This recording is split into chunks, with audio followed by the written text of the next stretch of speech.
Será que tá boa a luz aqui? Tô achando fraca. Deixa eu melhorar um pouquinho. Boa noite, pessoal. Tudo bem? Já começamos? Já. Tudo bem com vocês? Hoje tenho a honra de conversar com o grande Capitão Derrite. E espero que vocês gostem. A gente tem bastante coisa para falar. Olha só.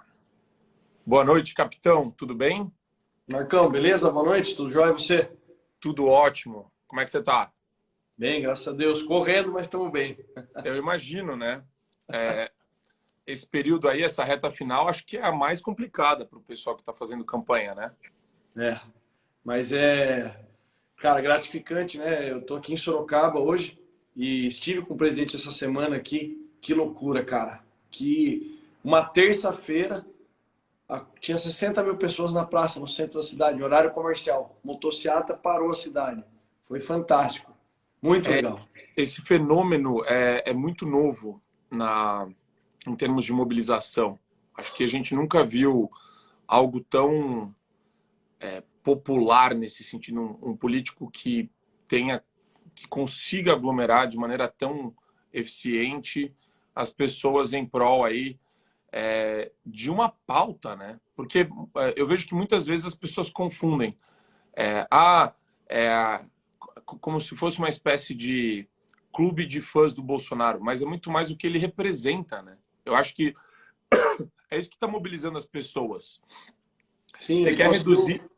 ele conseguiu resgatar valores como patriotismo, como, enfim, civismo, coisa que a gente não via no Brasil há muito tempo e, assim, move multidões mesmo, é impressionante. E onde que você falou que você estava com ele agora, recentemente? Eu estive terça-feira aqui em Sorocaba e quarta-feira em Presidente Prudente. Entendi. E quando você... Uma coisa que eu queria te perguntar, já começando a nossa conversa, eu estou lançando um curso, né? As inscrições estão abertas para quem tiver interessado, o curso Guerra Cultural, e eu quero fazer um paralelo com você sobre isso, com a sua formação, com o seu histórico de vida, com a sua experiência, basicamente, né? Você enxerga que, por exemplo, as forças policiais, elas sofrem com a influência dessa guerra cultural, trazendo o pessoal até para o chão aqui, né? O que eu quero dizer com isso? A influência de professores universitários, de sociólogos, de cientistas políticos, que acabam utilizando uma série de pautas acadêmicas em detrimento das forças policiais, da credibilidade, da confiabilidade, da honorabilidade do policial. Você acha que... Como que está esse assunto hoje? Os policiais, eles sentem isso na pele todos os dias? Dentro de uma gama de setores que o marxismo cultural acabou sendo enraizado, né, acabou influenciando, nós temos aí materializado no garantismo penal o efeito que reflete mais diretamente na segurança pública. Graças a essa chamada teoria crítica, que enxerga o criminoso como um coitadinho, como uma vítima da sociedade, é que uma série de legislações foram sendo produzidas no Brasil, principalmente pós-regime militar. Então nós temos ali em 1984, o início, né, a Lei 7.210, que é a Lei de Execuções Penais. Então ali criaram o benefício das saídas temporárias, da progressão de regime, que acho que é o maior dos absurdos e a maior ferramenta de impunidade que existe, que nós temos que combater de maneira muito pesada a progressão de regime, para quem está assistindo, que é aquele benefício que o criminoso é condenado a 12 anos, mas o cara cumpre 2, 3 e já é liberado. E aí os policiais foram sendo reféns. Por que antigamente o policial na década de 70, 80, o pessoal respeitava demais o policial? Respeitava. Era um respeito por conta da base cultural daquela época, daquela geração, mas era um respeito que a legislação resguardava também o agente de segurança. E aí vem o marxismo cultural sendo enraizado a doutrinação e começa uma série de produção cultural tentando colocar na cabeça das pessoas que o policial é o malvado. O policial torturador, o policial é mais um fruto do que eles gostam de chamar da ditadura, e é um policial ignorante, é truculento, e enfim, e só faz coisas erradas, isso nas novelas, isso nas produções literárias e nos pseudo-especialistas em segurança, que começam a produzir conteúdo científico dizendo que, olha, a polícia só mata o negro pobre da periferia. Olha, a polícia é violenta. Nós temos que combater a mortalidade policial, como se fosse o policial aquele que escolhesse o destino do criminoso. E aí a gente chega num cenário de guerra, onde o Brasil apresenta números de homicídios. Chegamos aí na época do governo PT com mais de 61 mil mortes violentas por ano. Então, maior que o número de mortes em grandes guerras do mundo afora. E daí é um choque de realidade, porque o policial se sente assim, de mãos atadas, a legislação não protege o policial. Pelo contrário, só favorece o criminoso. Aí criam-se benefícios atrás de benefícios, como audiência de custódia, por exemplo, que foi incorporado no nosso ordenamento jurídico por conta de um tratado internacional que versava sobre direitos humanos e fala, não, e aí tem o CNJ também, com ativismo judicial, implanta agora, porque eu estou baixo uma portaria aqui, o CNJ manda cumprir. E o policial cada vez mais vê a sua função, não a figura do policial, a atividade policial sendo enfraquecida, porque ele prende na audiência de custódia, em média, 50% dos criminosos são liberados. Aí tem casos onde, se chegar na fase de pena, aqui no estado de São Paulo, por exemplo, Marco, nós temos aí um índice de cada 100 crimes de roubo, acho que até comentei isso no Pânico, na participação, apenas 2 chegam na fase de pena. Olha que absurdo. Você tem 98% dos crimes que não chegam na fase de pena. E quando chega na fase de pena, o cara tem direito à saída temporária, progressão de regime, visita íntima e, em alguns casos, auxílio reclusão. É um absurdo, chega a beira a insanidade. E o policial, cada vez mais, dentro da sua instituição, se sentindo assim, ó, cara, parece que eu sou errado. Eu convivi com policiais que entraram na polícia na década de 70. Cheguei a trabalhar com alguns. E o cara ele falava assim para mim, na época tenente, capitão, falava, chefe, a polícia que eu entrei era outra. E eu não sei como que a polícia aonde vai parar isso, porque o policial, defendendo a sociedade, faz uso da sua arma de fogo, arrisca a sua vida, e acontece lá um evento morte que não é desejado por ninguém, mas acontece para o criminoso que está atirando no policial. Aí o Estado vira as costas para ele e o policial tem que sair fazendo vaquinha para contratar um advogado. Essa é a realidade. Então o cenário é esse. É um cenário bem desalentador, é um cenário bastante complicado. Se você parar para ponderar um pouco a respeito disso que você falou, né? Qualquer pessoa que para e começa a refletir sobre isso, às vezes gera até uma espécie de crise de ansiedade nas pessoas, porque como que você resolve esse problema se a lei ela está mal construída, a lei ela está mal redigida e a gente precisa resolver isso. E daí que entram as suas pautas, né? Eu estava falando as pessoas elas têm uma noção às vezes um pouco equivocada sobre lei e Constituição. O pessoal acha que porque está escrito em algum lugar está tudo certo, né? Olha, tem lá direitos e garantias individuais na Constituição, tá tudo certo. Tem direito à saúde na Constituição, poxa, agora resolveu. E quando você vê, na verdade, o problema ele vai além, porque as autoridades não fazem valer a lei. E o Brasil é mais crônico o problema ainda, porque a lei é extremamente benéfica, ela cria uma espécie de incentivo pro criminoso. É um incentivo mesmo. Lá na Suécia, a gente estava conversando com o Emílio no bar da Dirce, almoçando. Oh, famosa Dirce. Famosa Dirce. E a gente falou sobre isso. Aí o Emílio trouxe um relato do pessoal na Suécia. E eu levantei depois isso. Que nem tem o auxílio reclusão aqui no Brasil, na Suécia tem. Na Suécia tem. E você sabe o que acontece? Às vezes, uma pessoa que está querendo algum tipo de conforto, porque lá a prisão é como se fosse um Ibis daqui, você sabe, né? A prisão é bonitinha, parece um flatzinho, é um negócio... aí você faz, o que eles fazem? Eles cometem um roubo ou um furto, vão para a prisão, recebem o auxílio reclusão e mandam para as famílias deles nos países natais. Geralmente é imigrante, geralmente é alguma coisa, é alguém que quer mandar dinheiro para a família no país de origem, daí comete um pequeno crime e fica hospedado num hotel e essa pessoa recebe o auxílio reclusão. Aqui no Brasil, a gente tem é incontrastável, mas você tem algumas pessoas que querem, inclusive, profissionalizar isso. Lembra do discurso da Márcia Tiburi, falando que ela entende a lógica do assalto. A lógica do assalto. E é um problema, né? Porque esse pessoal tem chance de se eleger e entrar no parlamento, né? Eles vão estar do seu lado. Eles vão ter o mesmo voto que você. São dois problemas, Marco. Além de pessoas como ela e como outros, tem deputado aí que defende o uso controlado do crack. A pauta da esquerda, basicamente. Liberação das drogas. Desencarceramento em massa. Desmilitarização das polícias. E detalhe, tá?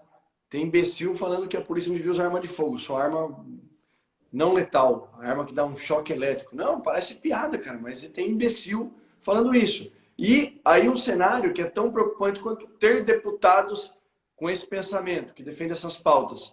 Você tem, de um outro lado, a produção científica. Esses caras se intitulando como especialistas em segurança pública. Colocando Instituto Sou da Paz, Fórum Brasileiro, Segurança Pública, como se fosse uma chancela de que o que eles estão falando é a mais pura realidade e isso tem que ser aceito. Aí vem um processo que demorou, mas nós acordamos, aí vem um processo gradativo com a eleição do presidente Bolsonaro, que nós invertemos, na verdade, contextualizando. O que a esquerda fez? Eles tentaram tomar o poder pegando em armas em 64 e houve a reação das Forças Armadas. Por conta disso, o regime militar. Seguiram a cartilha lá de Gramsci. Não deu certo pegando em armas, então em países onde há uma democracia enraizada e um sistema capitalista vigente, a gente tem que invadir as escolas e universidades. Eles seguiram a cartilha, invadiram e começaram. 40 anos depois, elegeram lá o ex-presidiário. E daí o que aconteceu? Quando o Lula ele foi eleito, eles já tinham isso aqui, uma pirâmide, uma base. Em cada município tinha vereador, tinha cartilha do partido deles, que para mim é criminoso, né? Óbvio. Então eles foram seguindo a cartilha. Nós fizemos o contrário. Na pirâmide, nós elegemos só o presidente Bolsonaro. Nós não tínhamos deputados conservadores. Nós não tínhamos base, não tínhamos vereadores, não temos ainda um partido conservador. Eles têm o Partido Socialista Brasileiro. Nós não temos o Partido Capitalista Brasileiro. O Partido Conservador Brasileiro. Não temos. Então, agora, depois de um ano ali, que a gente costuma falar, marcando passo, ou seja, andando no mesmo lugar, peraí, agora tem que atacar em uma das principais funções, que é a cultural. Daí vem a ascendência de Brasil Paralelo, vem o destaque gigantesco de Luiz Ernesto Lacombe, Rodrigo Constantino, Emílio, junto com o Pânico, explodindo o seu destaque, não é porque eu estou na sua presença. Por quê? Porque são declaradamente conservadores que escolheram lá e falaram o seguinte: eu não estou defendendo a figura do presidente Bolsonaro. O Bolsonaro é meu amigo pessoal, eu adoro o presidente, sou um grande e leal apoiador dele. Mas o que o presidente representa é muito maior do que o presidente Bolsonaro. Ele passou a representar a esperança dos conservadores, porque ele defende princípios e valores. Deus, pátria, família, liberdade, não é da boca para fora. É muito maior do que isso. E aí nós estamos nesse processo agora desafiador de criar base, de formação cultural. E aí vem o Entre Lobos da Brasil Paralelo, que foi um estouro, não sei se chegou a assistir. Assisti, maravilhoso. Mostrou a realidade da segurança pública. E a gente, eu já tinha algum conhecimento a respeito disso, mas quando você vê o documentário, a maneira como ele é estruturado, eu me senti muito mal. Tinha hora que você dá vontade de chorar, Sim. do tamanho descalabro que é a situação que a gente enfrenta hoje no Brasil. Eu gosto muito de usar os números dos Estados Unidos, Só para traçar um paralelo básico de comparação, né, são países de porte continental e os Estados Unidos, inclusive, tem uma população de 330 milhões, né, comparado ao Brasil, que tem 220, ou seja, lá tem 110 milhões a mais de pessoas. E você tem, hoje está crescendo o problema de criminalidade nas capitais, principalmente nas áreas onde você não pode ter porte de arma, que eles chamam de gun-free zones, áreas livres de armas.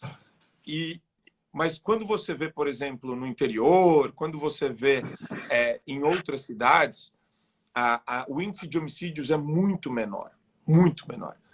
Lá, a gente tem 17 mil homicídios por ano, é a média deles, nunca sai disso. 16, 17, 15. Aqui no Brasil, a gente está em 46, mais ou menos, eu acho, que foi o menor número foi em 2019, 47 mil, maior redução. 47 mil, que já reduziu drasticamente, de 64 para 47.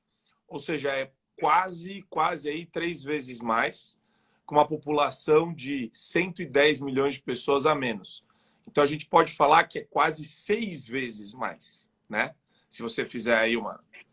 Então, as pautas que você defende, você acha que elas estão ganhando mais credibilidade? Porque antes as pessoas elas não tinham acesso a um conteúdo básico. Isso que eu estou falando para você é uma coisa fácil de aferir. Você consegue chegar em qualquer lugar e aferir. Eu não estou nem entrando em dados estatísticos muito complexos. São números macros, números maiores. As pessoas estão enxergando a importância desses debates? Você que está na ponta. Não, então sim, a população agora entende que segurança pública não é um assunto simples, não pode ser tratado somente como preocupação. Tem que ser prioridade. E aí no Congresso, quando a gente entrou, Marco, o pessoal falava assim, capitão, nunca que isso aqui vai passar, porque essas são as pautas que eu defendo, né? Pô, acabar com saída temporária, extinguir a audiência de custódia, revogar a audiência de custódia, visita íntima e a questão da progressão de regime. Então eu comecei a bater muito na tecla, principalmente da saída temporária, as pessoas falaram, não, mas isso nunca vai passar, isso nunca vai passar. Eu comecei a juntar um grupo, falei, peraí pessoal, nós somos aqui poucos, mas somos em 26 deputados federais oriundos das forças de segurança. Pega mais o pessoal do Exército, pega mais... a gente tem que ter um espaço. E daí na eleição da Câmara dos Deputados, da presidência do Arthur Lira, ele me chamou, falou, capitão, preciso do apoio da bancada da segurança para minha eleição. Eu falei, ok, Arthur. Daí teve um encontro lá com o pessoal, uma reunião. Falei, Arthur, ok, a gente vai te apoiar, até porque o outro lado era o sucessor do Rodrigo Maia, que era um caos. Rodrigo Maia foi um caos para o Brasil. Graças ao bom Deus, esse sujeito aí não sentou mais naquela cadeira. Nem sei se é candidato também, espero que não seja. Acho que não. Não, né? E aí ele estava tentando fazer um sucessor dele, o Arthur era a opção que nós tínhamos ali. Eu chamei ele, falei, Arthur, a gente quer, porém, nós queremos uma semana exclusiva para votações das pautas da segurança pública. E dentro das pautas da segurança pública, eu preciso que você paute as saídas temporárias, que está há 38 anos na nossa legislação e é a maior imoralidade. E é exemplo, toda vez que tem uma saída temporária, falam lá do caso da Suzane von Richthofen, do caso do casal lá que matou a garotinha lá, a Isabela Nardoni, enfim. E aí ele aceitou, falou, não, tem meu compromisso. E eu comecei a trabalhar os bastidores. Tinha 48 projetos apensados que tratavam desse assunto. Eu tinha um projeto em autoria, só que eu não poderia relatar o projeto se eu tivesse um projeto tratando do assunto. Isso dentro das regras do processo legislativo. O que eu fiz? Eu arquivei o meu projeto, falei, Arthur, eu posso ser o relator. E aproveitamos um projeto da senadora Ana Amélia que já tinha sido aprovado no Senado. E aí eu coloquei no papel aquilo que representei ali a vontade, o anseio da população. O projeto da senadora diminuía de 5 saídas temporárias para 1. O meu eu extingui completamente. E a gente foi para o voto no plenário. E no plenário, tentando convencer ali os demais deputados, eu falei o seguinte, olha, isso é imoral e comprovei estatisticamente e cientificamente que o índice criminal aumenta através de um estudo científico do Major Vilardi, da Polícia Militar de São Paulo, que é mestre e doutor em Direito Penal na USP, que ele fez um estudo científico comprovando que na semana da saidinha e na semana subsequente, os indicadores criminais aumentam demasiadamente. Então, eu falei, no argumento científico, eles não vão me pegar. E daí eu fui no argumento da imoralidade. Falei, E quero lembrar a todos os deputados que nós tivemos aqui o caso do Lázaro Barbosa, que foi um serial killer que ficou famoso. Na primeira família ele matou 4 pessoas, da segunda mais 2, da terceira estuprou uma mulher, esfaqueou. Eu falei, e ele foi beneficiado por uma saída temporária em 2018. Então quem votar contra o meu relatório, que eu apresentei o substitutivo, está votando a favor de que novos Lázaros apareçam. E aí o pessoal, 311 votos a favor. Então nós começamos a avançar. Mas assim, se a gente não pegar uma bandeira e abraçar e ficar martelando, perceba, foram 3 anos e meio. Mais de um processo de 38. E temos ainda outras pautas a serem vencidas. A grande questão é que os deputados, eles querem ali, eles não querem polêmica, Marco. Não, isso dá. E outra, tem que ter coragem também, vamos falar a verdade.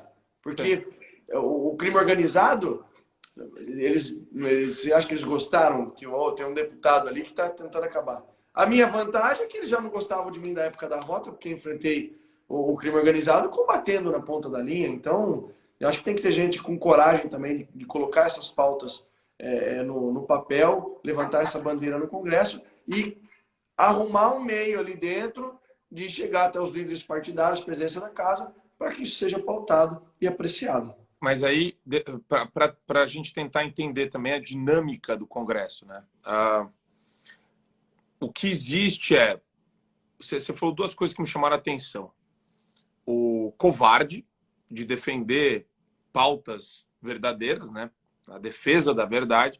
Então esse cara é um covarde, porque ele pode ter medinho de o quê? Retaliação do crime organizado. Só que a gente sabe que isso daí, se o cara quer ser político e não quer defender o que é certo, ele já é um covarde por definição, né? E daí você falou outra coisa que me deixou um pouco curioso. Deputado que não quer se meter em polêmica, quer dizer, o cara basicamente é o seguinte, o cara está eleito e ele só quer votar pautas com qual interesse? Se ele não quer polêmica, o que ele está fazendo lá?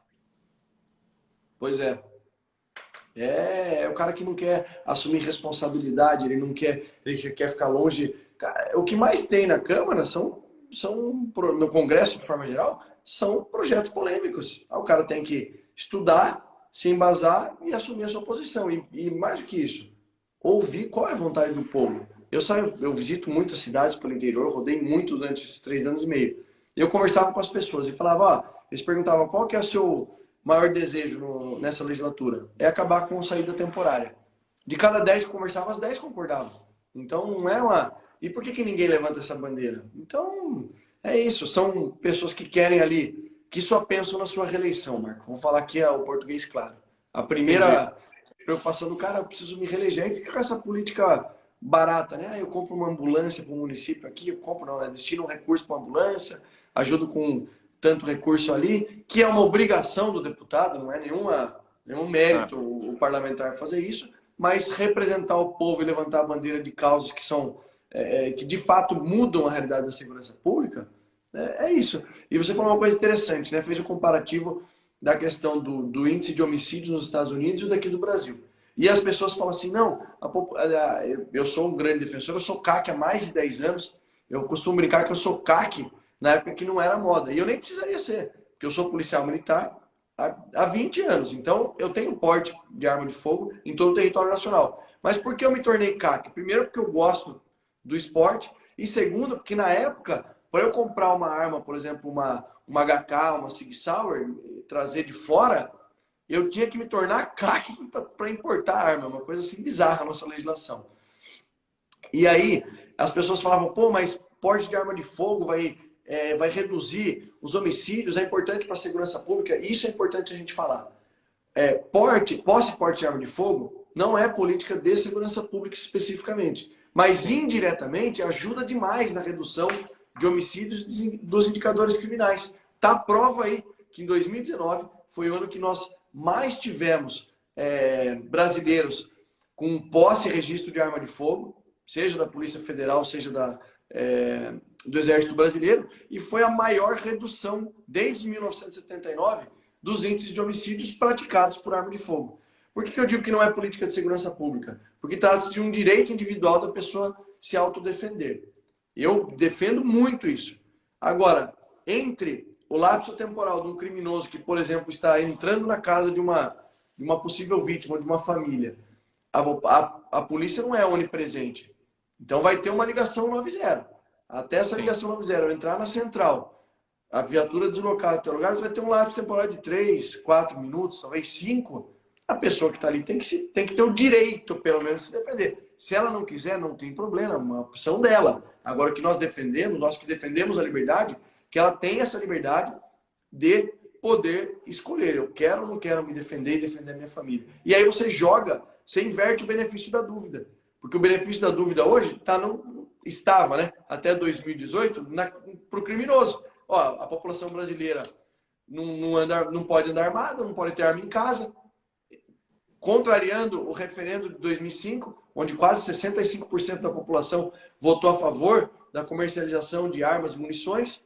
Aí veio o governo do PT, estava vigente o governo do PT e criou o Estatuto do Desarmamento, impossibilitando praticamente a posse e porte de arma de fogo. Aí o benefício da dúvida era do criminoso. Eu vou entrar na casa, eu vou roubar esse carro, vou roubar essa mulher, porque eles estão desarmados. Vem o presidente Bolsonaro e maior número histórico de posse e porte de arma de fogo. Opa, peraí. Aí o que aconteceu com os indicadores criminais? Foram lá para baixo. Só que isso tem que ser validado pelo Congresso Nacional. Porque o presidente fez o que pôde via decreto. Agora, quem tem que pautar isso daí, quem tem legitimidade para isso é o Congresso Nacional. E aí eu até fiz uma pergunta uma vez com uma apresentadora, nem vou comentar o nome dela, porque a galera que segue a gente aqui ama ela, né? Lá no programa do Lacombe, que uma colega dele de bancada lá, ela falou assim, não, mas... Aí o pessoal falou assim, eu falei, olha, pense que se você faz parte de uma quadrilha, você tem uma cidade, eu até usei o exemplo de Osasco, porque nós estávamos em Osasco na Rede TV. Em Osasco, você sabe que a população, 100% da população tem arma em casa. E Carapicuíba, que é vizinha, você sabe que não tem. Se você fizesse parte da quadrilha, qual cidade você queria cometer um roubo à residência? Ela falou assim, mas falando assim parece óbvio. Mas é óbvio mesmo. Exatamente. E é o que acontece nos países onde há uma flexibilização maior de posse e porte de arma de fogo. Mas você sabe uma coisa interessante, capitão? E aqui me deixa muito preocupado isso, né? A minha experiência de vida, Jovem Pan, foi uma grande mudança. É muito diferente, né? Você poder falar para milhares de pessoas todos os dias. E quando eu estava na faculdade e eu trazia esse assunto, é engraçado, né? E, de novo, eu vou ficar retomando isso só para mostrar como essa influência existe, ela é terrível. Falava, poxa, mas eu quero ter o direito de ter uma arma, de me defender, da minha filha, eventualmente, do meu filho andando na rua à noite, se encontrarem uma pessoa que possa oferecer algum tipo de risco, eles conseguirem neutralizar o risco iminente. É isso. São situações práticas. E a resposta das pessoas era sempre, de maneira muito enfática, estarrecida, como se eu estivesse falando um baita absurdo. Imagina, você tá louco? Você tá querendo o quê? O mundo do bang bang? Do Velho Oeste? E eles se prendem a essas figuras de linguagem e a essas metáforas esdrúxulas porque elas foram repetidas 1 zilhão de vezes. Sim. Ou seja, as pessoas elas pararam de pensar, porque elas vão contra o bom senso, o senso comum, inclusive, nesse caso. E o nosso trabalho, e o seu trabalho como político, nosso trabalho como participando da comunicação, parece que é repetir isso também, né? Tem que repetir, a gente não pode cansar de repetir o óbvio, porque o óbvio foi transformado num absurdo. E o absurdo foi normalizado, né? É isso que eu queria trazer assim, como uma reflexão, porque aqui, ó, a gente está com 4 votos para suspender trechos das regras que flexibilizaram a compra e o porte de armas de fogo no país. Dos 11 ministros, né? Moraes, Barroso, Gilmar Mendes acompanharam o Fachin. Então, quer dizer, de novo, o Supremo se metendo onde não é chamado, né? Trabalhando de maneira completamente ativista e fazendo coro para essa insanidade. você vai conseguir trazer algum projeto nesse sentido para tentar retomar essa temática que está sendo objeto de deliberação de maneira indevida no Supremo? Muita coisa que acontece no Supremo, Marco, é pela inércia do Congresso Nacional. Por exemplo, sobre porte de arma de fogo, tem o PL 6438, de origem do governo federal. Por que eu falo de origem do governo federal? Porque ele já entra com regime de urgência de tramitação. Você não precisa da assinatura dos líderes para que ele seja pautado no plenário. Basta o presidente da casa querer. Ele tem um poder muito grande, né? Os presidentes das casas, da Câmara, do Senado. Um poder, assim, bizarro na pauta do que vai ser analisado, ser votado ou não. E aí tem o PL 6438 que está parado lá desde 2019. Então, o que o Congresso Nacional precisa fazer diante desse cenário, onde o Judiciário, especificamente o STF, vem avançando cada vez mais, extrapolando as suas funções? Tem que pautar e aprovar. Ou deliberar. Eu costumo dizer o seguinte, eu não ligo de perder no voto. O que eu fico extremamente assim, revoltado é que assuntos preponderantes para a segurança pública do Brasil não entrarem em pauta. Eu me sentiria assim se não tivesse, pelo menos, conseguido pautar e aprovar. Não digo nem aprovar, mas pautar o fim da saída temporária.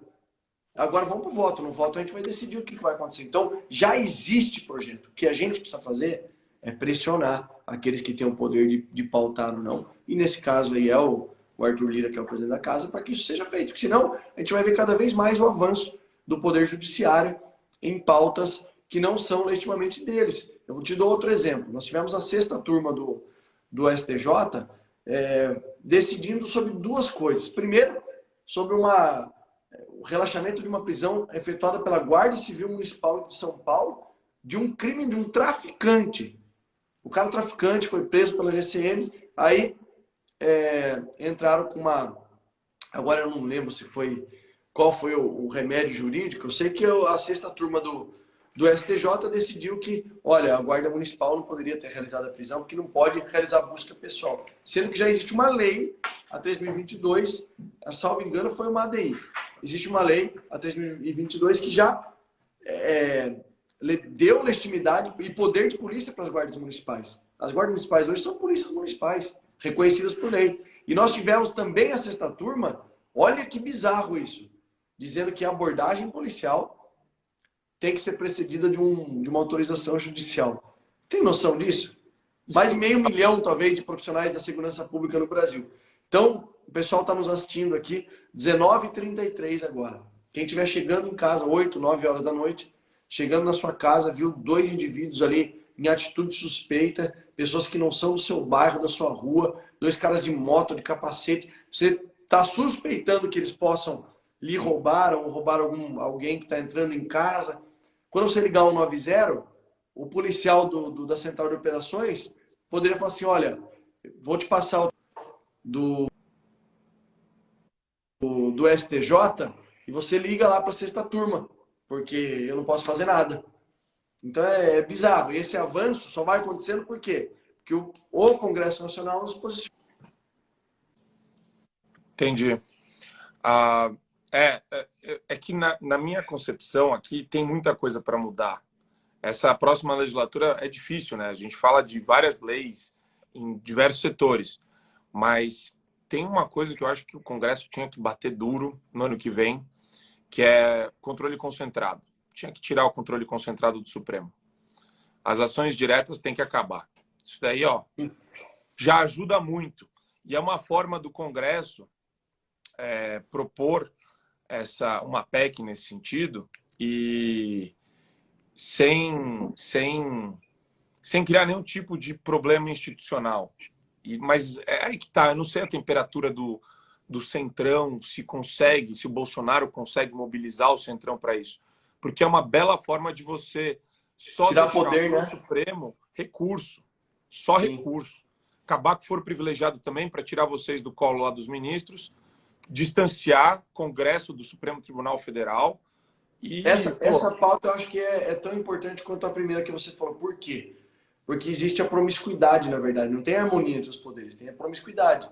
Você tem lá senadores com mais de 20 processos de corrupção que não andam na Suprema Corte em contrapartida, não sei quantos pedidos de impeachment de ministros do Supremo que também não andam no Senado. O Senado tinha o poder e dever de realizar esse freio, esse contrapeso aí do Poder Judiciário. Só que isso não acontece. Isso só existe porque existe o foro privilegiado. Se não existisse o foro privilegiado, nós não teríamos essa promiscuidade. E é uma pauta assim. E o controle concentrado também. Você dá muito poder, né? Deixa o controle difuso acontecer normalmente, como prevê o direito constitucional, agora o controle concentrado dá muito poder, eles vão avançando cada vez mais, sem dúvida.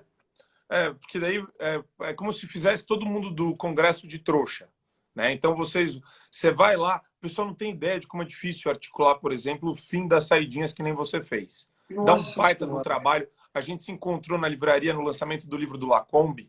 Você já estava falando que, poxa, você estava retomando essa discussão, existe uma articulação, existe uma energia que é despendida nisso, aí passa por todas as comissões para você conseguir retomar a pauta, e daí vem o Randolph Rodrigues, uma ação, direto no Supremo, despacho liminar, e volta tudo ao que era antes. Monocraticamente, um ministro... Derruba todo mundo. Derruba todo o Congresso eleito. Aí você pega os 311 deputados que votaram a favor, se somar os votos, sei lá, quantos milhões de votos a gente não estão sendo representados ali pelo povo brasileiro. É bizarro isso, cara. É um negócio assim... E assim, também, essa é uma pauta, eu acho que o governo, né, o presidente Bolsonaro, ele tem que usar, de alguma maneira, usar alguma estratégia para utilizar os partidos de centro para passar o rolo compressor no próximo mandato. Tem que passar. Que nós perdemos 2 anos com o Rodrigo Maia, nada andou.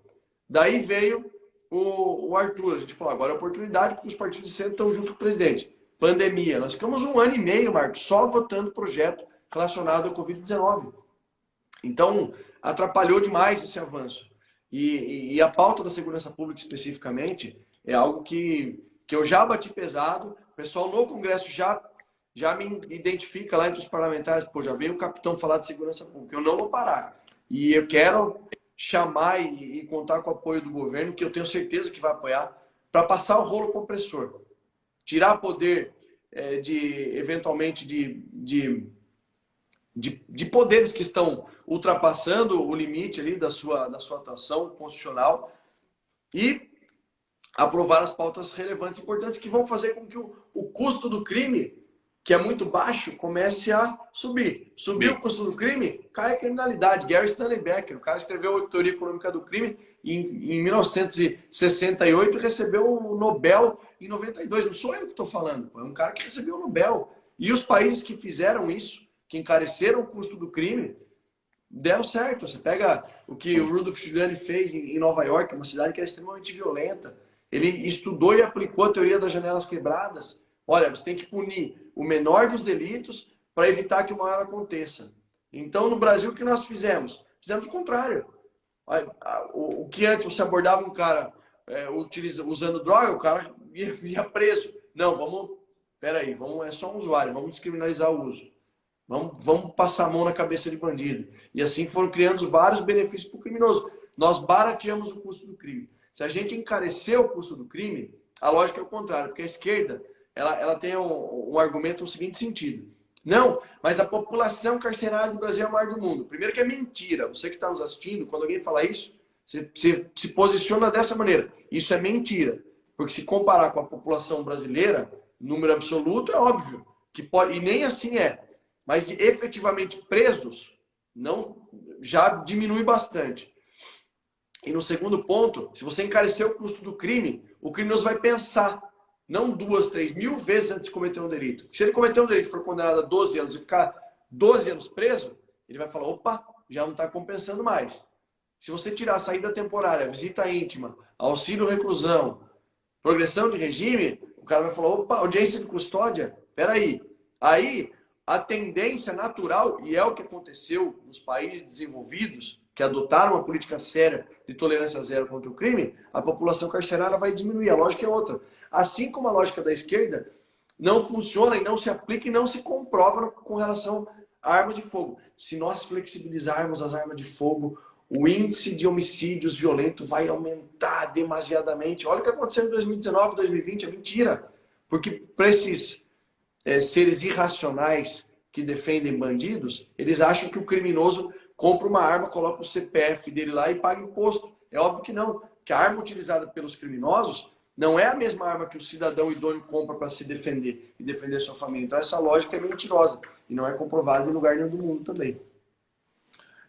Isso eu atribuo muito a essa formação de uma cultura de vitimização que Sim.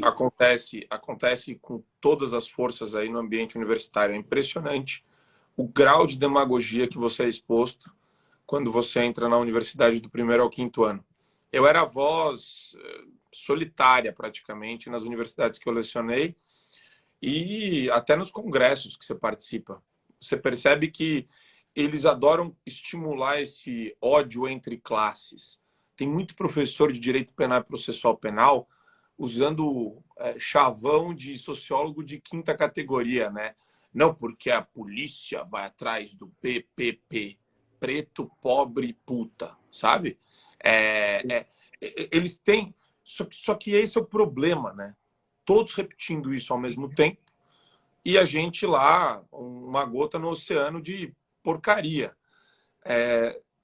Eu acho que no Congresso, como o Congresso meio que representa também a sociedade, você tem que lidar... É difícil, né? Você desconstruir esse imaginário popular presente na cabeça de muito deputado que, se você falar para ele marxismo cultural, o cara já buga, né? Ele nem sabe o que é.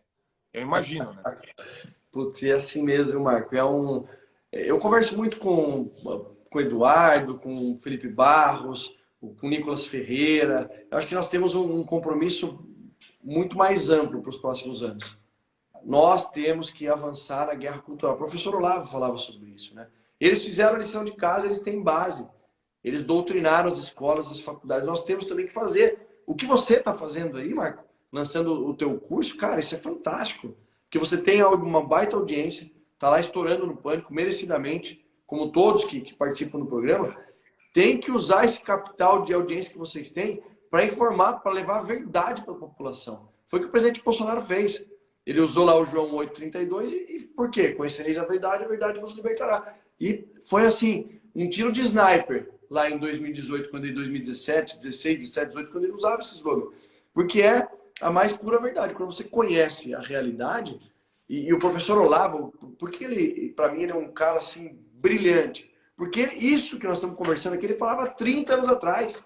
Eu li um livro do general Sérgio Coutinho, indicado pelo professor Olavo, que falava a evolução do marxismo no Ocidente. Ele foi um general do exército falecido que falava justamente sobre isso, fala até da origem da formação dos partidos comunistas, socialistas no Brasil. Fantástico o livro dele. Um livro pequenininho assim, mas assim, com conteúdo magnífico. E nós temos que avançar nessa área. Nós temos que partir para a guerra cultural. Essa é mais importante, porque você ataca a base e você projeta uma sociedade lá na frente que vai preservar os valores que nos trouxeram até aqui. Afinal de contas, o que é ser conservador? É conservar tudo aquilo que deu certo no Ocidente, valores judaico-cristãos, filosofia grega, e nos trouxeram até aqui. Mas é difícil você ter esse debate assim. E assim, eu sou um eterno estudioso, tá? Não sou melhor do que ninguém, pelo contrário. Procuro continuar estudando, fazendo curso. Fiz pós-graduação durante o mandato, fiz pós-graduação em Direito Constitucional, que eu pretendo, assim, continuar evoluindo. E a gente está aprendendo a cada dia. Só que nem todos estão com essa vontade. Então, o que nós temos que fazer? Formar a nossa base. Formar os nossos vereadores. O que nós fizemos com o Instituto Conservador Liberal? Eu sou responsável pela pauta da segurança pública lá do Instituto. Pô, CIPEC Brasil. Fantástico, cara. Nós trouxemos o CIPEC para o Brasil. Então, isso é magnífico. É nessa área que nós temos que atuar com mais veemência para formar uma garotada jovem, pegar o Nicolas, que representa muito bem, o André Fernandes, que tem um público jovem, e estimulá-los a fazerem curso, a estudar, a divulgar, a conversar na escola, porque daí o cara começa a se encorajar. Isso que você está falando, você era um lobo solitário lá na faculdade. Daqui a pouco são 2, 3, 4, 5, opa. Daqui a pouco a gente está em pé de igualdade e o Brasil, sem dúvida alguma, vai evoluir, vai crescer muito. Porque essa influência, às vezes, acontece de maneira subreptícia, né? Às vezes, as pessoas, elas... É como a gente estava falando antes. Às vezes, você pega amigo seu, eu sou de direita. Seu amigo fala para você, tomando um chopp, eu sou de direita. Aí, do nada, ele solta, né? Não, porque o racismo estrutural no Brasil... Opa! Não, porque, né? A gente tem que ter cuidado com os homens no lar, porque a violência doméstica é um grande absurdo. E ninguém nega que é, mas ele trabalha a pauta, ele já vem com o feminicídio. Daí ele, não, porque o feminicídio... Você fala, cara, mas você entende os conceitos que você está usando? Você está reproduzindo frases, você está reproduzindo conceitos que só foram criados para manipular. Eles não têm um intuito puro de querer trabalhar alguma coisa dentro de uma perspectiva pura. É só para desagregar, né? Enfim, e isso acontece, eu vejo acontecer na direita.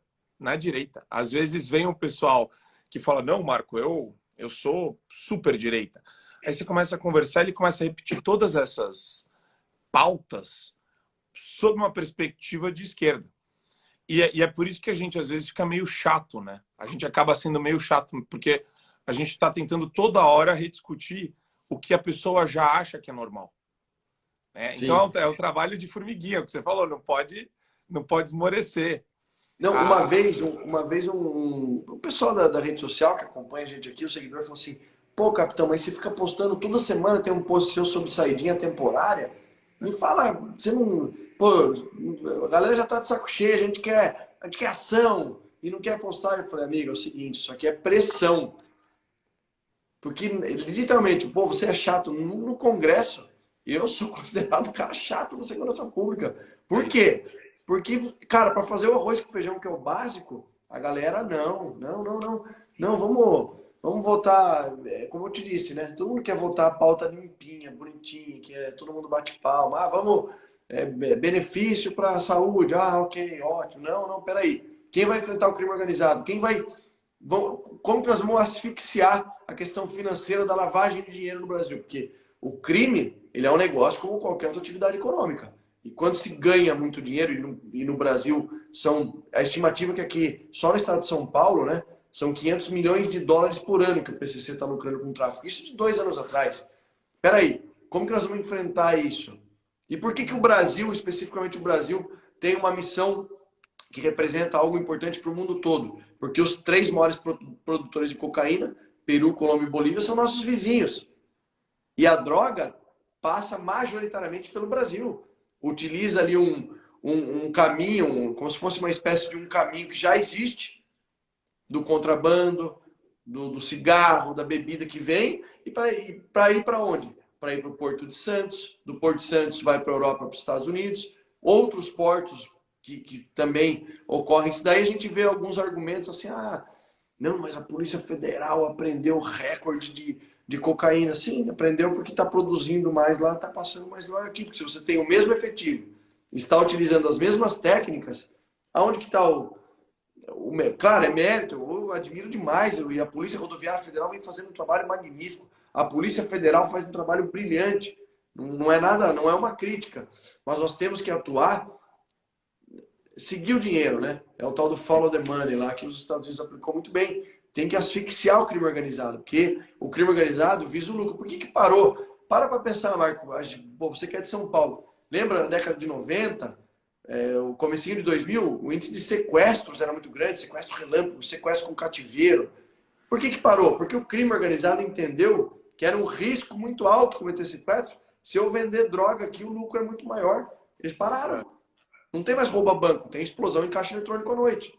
Então, nós temos que entender o crime, estudar o crime. E aqui eu quero aproveitar e agradecer, porque eu tenho um mentor intelectual nessa área, um estudioso, que eu me aconselho direto com ele, que é o professor João Henrique Martins, que foi oficial da Polícia Militar, trabalhou 15 anos no setor de inteligência, saiu da Polícia Militar, fez ciência política lá no ninho das cobras, lá na USP, doutorado, é o cara que foi o orientador lá da Brasil Paralelo para a produção do documentário Entre Lobos. Quem não assistiu ainda, assistam Entre Lobos, junto com o Roberto Mota, seu colega da Jovem Pan, que é um cara fantástico mesmo, meu amigão, é fera demais. E aí nós temos esse cenário de impunidade e ninguém está querendo enfrentar os caras, porque os caras estão crescendo. O PCC que ficava aqui em São Paulo rompeu as fronteiras estaduais e já rompeu as fronteiras do Brasil. Hoje eles não têm mais intermediário.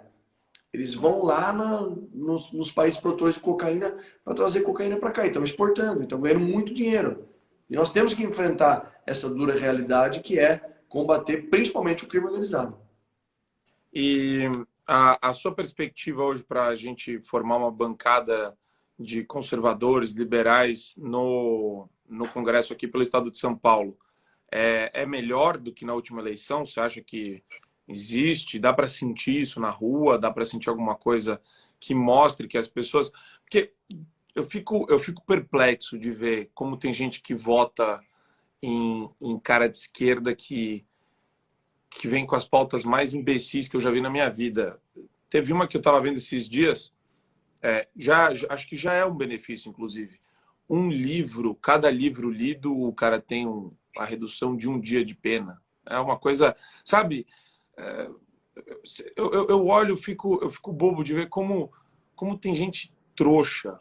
Assim, tem coisa muito maior para ser votada, elas são relegadas a nada, são ignoradas completamente. E as pautas, essas pautas menores, ridículas, aí, que refletem só benefício ou atraso, elas são colocadas em evidência. Mas eu não sei, eu acho que a polarização ajudou nisso, né, Derrite?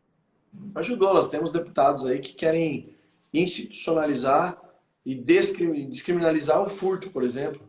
Parece que não está vendo o que está acontecendo na Califórnia lá, que é aquele limite de até $950, o cara não pode ser preso. Tá um caos lá, pô. É um negócio... E isso aconteceu depois que o Biden foi eleito presidente. Isso não existia na época do Trump. E fora isso, respondendo a pergunta, a perspectiva de bancada de conservadores, a minha é otimista.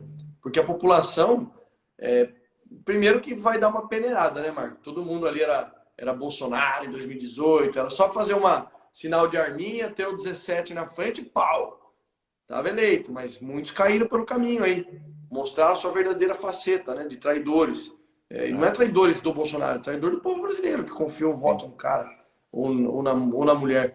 Então, mas eu vejo que despertou interesse de muita gente participar da política. Eles falam, não, peraí, pô, nós temos um cara aqui que tomou uma facada, sofreu uma tentativa um atentado, e o cara tá aí lutando, o cara sendo massacrado pela grande mídia, diariamente, 24 horas por dia. O cara tá lá, resistente, firme. Peraí, eu quero me juntar também. Então eu vejo com uma boa perspectiva. Creio que a população aprendeu, ou pelo menos aumentou o número de pessoas dentro da sociedade que valorizem o seu voto e vão votar naqueles caras que de fato estejam compromissados em fazer o que tem que ser feito e serem, mais do que serem leais ao presidente Bolsonaro, serem leais às pautas que os conservadores defendem. Então a perspectiva é positiva, sim. Eu creio que nós vamos aumentar a bancada. Putz, é bom ouvir isso. E, capitão, eu já queria começar te agradecendo por ter aceitado aí o convite. É isso, uma honra para mim.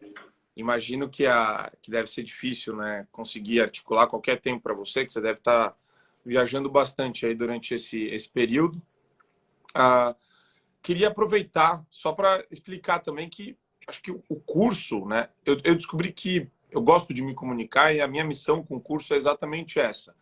É ajudar as pessoas a identificar o que é o pensamento de esquerda. Onde que está o esquerdista? Sabe esse negócio? Tá cheio de gente que se fala, né, se diz ser de direita e, no fundo, quando você vai para as ideias, para os valores, para os princípios, para a origem do pensamento da pessoa, você começa a perceber que não tem nada lá, né, de direita. O cara não cita um marco teórico da direita, um autor, uma referência bibliográfica e até mesmo o valor. Ele propositalmente é ambíguo. Então, eu vejo que muita gente é enganada por esses caras que se dizem... Ainda existe isso, infelizmente, né? O cara se diz liberal e ele é um cara de esquerda que está lá plantando uma série de ideias horrorosas e contaminando as pessoas com falsos problemas. Então, o curso ele tem essa finalidade, ele serve para você conseguir identificar o esquerdista. Então, e é até legal trazer exemplos, né? Poxa, a minha professora de escola do meu filho, ela é de esquerda. Então, vamos ver o que ela está falando para o seu filho. Vamos ver o que ela está usando para o seu filho. Meu professor universitário é de esquerda ou é de direita? E eu sempre defendo que não existem dois blocos monolíticos, né? Eu e você, provavelmente, em grande medida, a gente concorda. Mas a gente vai discordar. Porque a gente não é... Ninguém é igual. É natural. É natural. Só que a nossa discordância ela vai se dar não com base aos valores fundantes que a gente enxerga para a nossa vida, para a nossa família, sobre a busca pela verdade. Né? A gente tem preceitos muito fortes a respeito disso. E convicção muito forte também sobre isso. Então, agora você vai para o lado de lá, meu amigo, aí já são outros 500. Então, eu quero meio que trabalhar para tentar ajudar nessa difusão. E claro, né? Me somar aí ao grande grupo de pessoas que tentam trabalhar essa temática. O Constantino tem um curso maravilhoso, o Paulo Figueiredo tem 2 cursos que são incríveis. Eu acho que é mais uma forma de contribuir para tentar desmascarar a quantidade de obscenidade que a gente vê hoje no Brasil. Então, quem tiver interesse e está aqui na live, é lá no link da minha bio, só clicar, vocês vão poder acessar o curso. Vai ser um prazer falar também diretamente com vocês. Capitão Derrite, obrigado, viu? Quero te desejar muita sorte. Eu sei que você... Eu já te considero eleito. Acho que você vai levar, porque o seu trabalho é muito sério e a gente precisa de você no Congresso. Deus te ouça, Marcão. Porque suas pautas são fundamentais para reformar essa estrutura penal, processual penal de segurança pública que a gente tem hoje no Brasil e para trabalhar também contra ativismo do Supremo, para trabalhar sempre, né, contra essa militância maluca de esquerda. A gente precisa de gente forte como você. Queria te agradecer de novo pelo tempo aí que você separou para a gente. Não, eu que agradeço e queria te ajudar também divulgando. Vou pegar o link depois lá, divulgar, porque quanto mais pessoas fizerem o seu curso, tenho certeza que vai abrir a mente. Parece que eu estou voltando lá atrás, um filme da primeira aula que eu assisti no curso do professor Olavo, que eu falei, caramba, que cara espetacular, genial é esse. E nós somos todos frutos do professor que começou esse processo, né? Que é um grande referência nossa dos conservadores aqui no Brasil. Claro, podemos citar inúmeros autores. Quem lê Roger Scruton vai ver assim, um cara fantástico. São vários, enfim. Eu tenho certeza que no seu curso aí exemplos não faltarão. Eu que agradeço a oportunidade, admiro demais o seu trabalho. Você é muito importante para o nosso país, para fomentar cada vez mais a busca pela verdade. Tem aqui um amigo e aqueles amigos que acompanharam a live eventualmente ainda não tinham candidato a deputado. Está aqui um cara que tem coragem de enfrentar os maiores problemas, sem rabo preso com ninguém, por amor ao nosso Brasil. Aquele garoto de 18 anos de idade que jurou perante a bandeira do Brasil, se necessário fosse defender a pátria com sacrifício da própria vida, continua seguindo esses valores e princípios. E para mim é uma honra poder ter feito essa live com você, que é um cara que, mais uma vez, respeito e admiro muito. E um grande abraço aí, Marcão, para você e para todos. Valeu, capitão. Uma ótima sexta para você. Obrigado com muito carinho. Um abraço. Valeu, irmão. Tamo junto. Um abraço.